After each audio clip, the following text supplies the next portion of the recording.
Je vous propose dans cette animation de revoir l'ensemble des connaissances sur les salissures, les déchets et les dégradations étudiées dans la formation à SST. Commençons par la définition de ces trois mots. Donc une salissure ou souillure est un élément indésirable, c'est-à-dire non souhaité, en surface ou à l'intérieur d'un support, qui modifie l'aspect ou le toucher des surfaces propres. Un déchet, c'est une substance ou un matériel sans utilité ni valeur que l'on élimine. Une dégradation est une détérioration de la surface d'un matériel.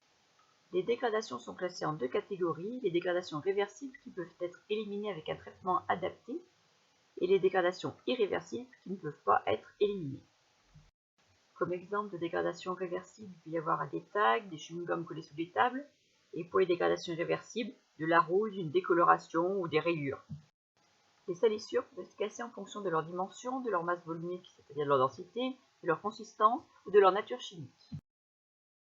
On différencie les salissures invisibles à l'œil nu comme les micro-organismes, virus, bactéries, champignons microscopiques, spores, et les salissures visibles à l'œil nu.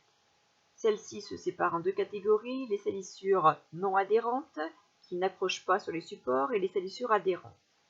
Les salissures non adhérentes vont être séparées en plusieurs catégories, les macrosalissures, par exemple les épluchures, les papiers usagés, les particules lourdes, des graviers, de la boue, du sable, les particules légères, des poils, des cheveux, de la poussière.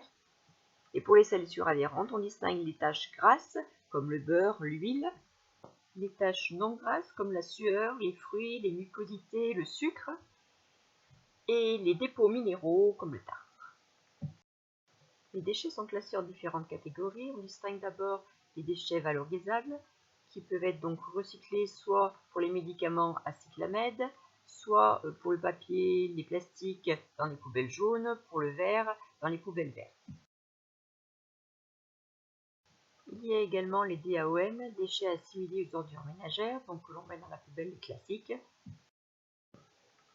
On distingue aussi les déchets d'activité de soins, donc les DAS, qui vont se séparer en plusieurs catégories. Donc les DAS contiennent les pièces anatomiques, par exemple une appendicite, et les déchets d'activité de soins à risque.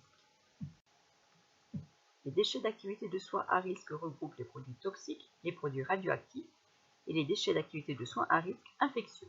Les déchets d'activité de soins à risque infectieux regroupent au moins 4 catégories, les déchets non mous, les déchets mous, les déchets liquides et les OPCT, objets piquants, coupants, trous.